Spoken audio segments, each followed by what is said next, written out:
Yo.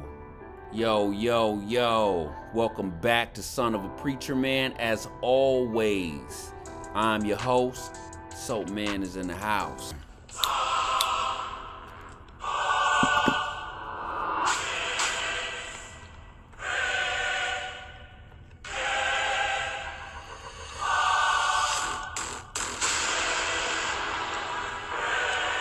Yo, shout outs to my little cuz Berto for making that amateur intro for me. Really appreciate it. First of all, I want to apologize for the long hiatus I was on. Life is full of change and we all must adapt, including the SoapMan. The truth is I was moving and had a lot of other stuff going on. Listen folks, I have a full-time job. I got 2 kids I take care of, so it's not always easy for me to get these videos out on a consistent basis. Now, if you're a new subscriber, make sure you hit that like and subscribe button. If you're a returning subscriber, oh, how I've missed you. In my last video, I finished up my series on David. It was an episode called The Homies, where I gave flowers and paid homage to David's homies, his sidekicks, his helpmates, his comrades, the various people that helped him, that helped solidify his legacy, whether they was soldiers or priests or counselors or just common men. In this episode, I'm going all the way back to the beginning of the Bible, and I want to tell you why. I became a YouTuber late in the game. YouTube was well established.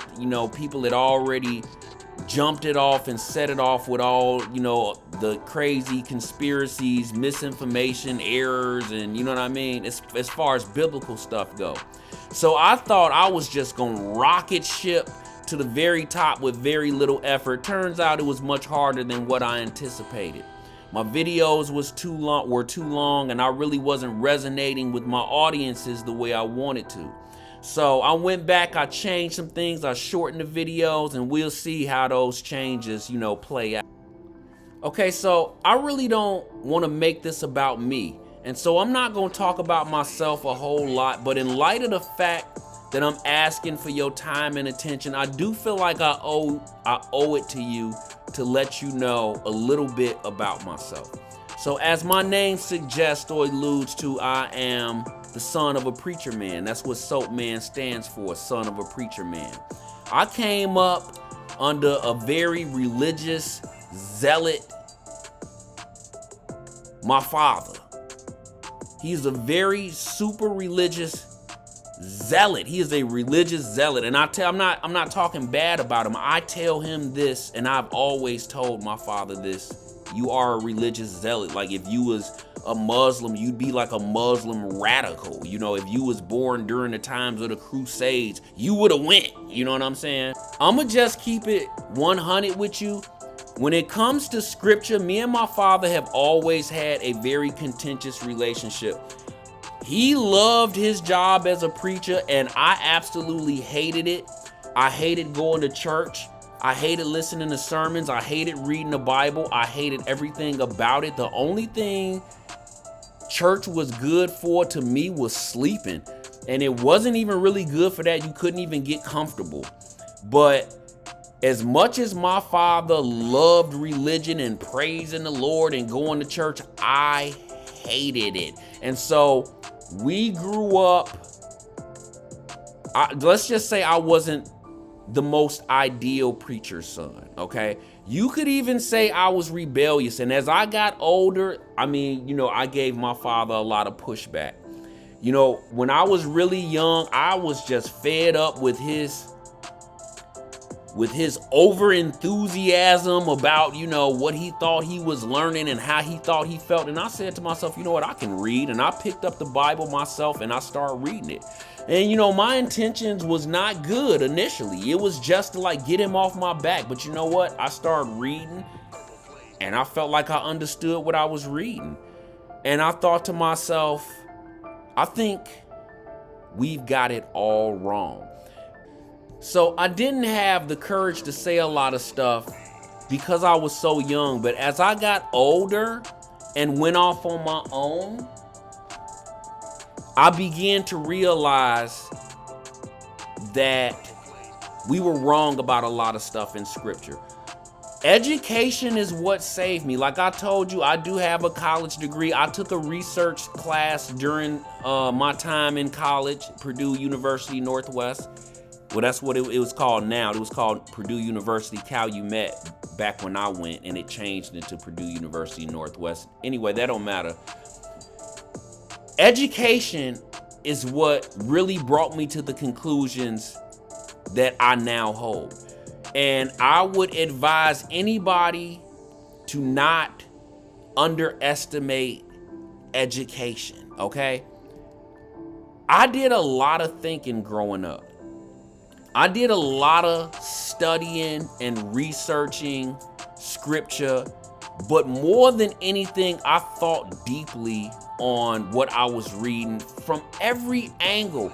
I mean, and you catch breaks sometimes from other people that influence you, other people that's doing the same thing that you doing. And that's the good thing about YouTube. You got all these different people with different ideas and, you know, that have done different research coming together, pooling together, sharing what they know. And that's how it should be. So I did a lot of thinking, and my education, be it school, college, my own personal research, is what brought me to the conclusions I'm now at, is what brought me to the conclusions I came to. I'm sorry. As far as me and my father go, I'll tell you what I tell him. And I tell him this all the time. I am his Frankenstein monster. I am my father's Frankenstein monster. And I tell him that all the time. And he says, oh, no, you ain't. I said, oh, yes, I am. You see, my father, he had a plan. He had it in his mind that he was going to create an android clone to his liking, a puppet, if you will. My father thought that he was going to create little mini versions of himself who had no thought, brain, independent thought whatsoever, who would just follow him without question. And what he got was the exact opposite. He got a Frankenstein monster. So says SoapMan. That is the honest to God truth, no bias. I'm not criticizing my father. I'm not talking about him behind his back. What I'm telling you, I tell him all the time. Okay, so here's the thing. I don't think you care about my background. I don't think you so much care about my story, and I don't want to make it about me. So let me tell you what you can expect from me on this channel, okay? So I think what's important to you are answers. I don't think you so much care about who I am and where I come from. You want answers to questions. You want an explanation, and you want a definitive explanation. You don't want an answer that somebody comes back and changes later, or you don't want to be going down a certain path only to realize you're on the wrong path. You don't want to take 2 steps forward and 3 steps back. So this is what I vow to do. I vow to give you a lot of the answers you seek, not all, but a lot of the answers to hard questions. I vow to answer questions that no one else can answer. I vow to tell you things no one else can tell you. I vow to challenge your very beliefs at their core. I vow to piss you off. I'm gonna make you pull your hair out. I'm gonna make you scream at the screen.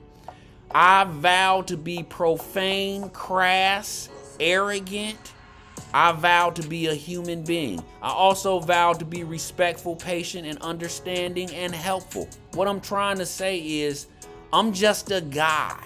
I'm a son of a preacher man. I'm not a preacher. You cannot hold me to the standard of a preacher or of an altar boy. I'm not that. Nor do I want to be. This is not your come to Jesus moment. I'm not here to save your soul. But I do vow to accurately interpret the scripture and explain it to you in a way that no one else can.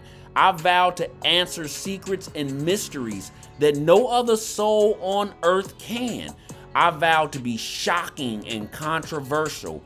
You'll find nobody else anywhere that can provide the data, the information that I can. And you can expect me to provide the proof, because what difference does it make what I say if I cannot back it up with hardcore evidence? I vow to answer hard questions with indisputable, undeniable evidence. Not some flimsy supposition, guess, or idea. You're going to get the goods. I'm the real McCoy, so says SoapMan. You can expect me to be 100% authentic with you. You can expect me to answer as many questions as I possibly can. If you write in and ask me something, I'm going to answer it if I can. You can expect me to be honest. If I can't answer something, I'm going to say I don't know, I can't answer it. But one of the things that frustrated me about YouTube was the lack of definitive answers. It's always, or oh, could this be? Or is this the real Moses? Could this be the real Moses? Are these the, it's always a question and you answer with a question. By the end of a 30-minute video, you right back where you started. You know what I mean? You know further from when you started the video. They just basically told you what you already knew and then said, oh, could it be this? Or maybe it's this. No. So, let's not waste any more time. Without further ado, let's just get this started. I'll see you next episode. Same soap time, same soap channel. SoapMan out.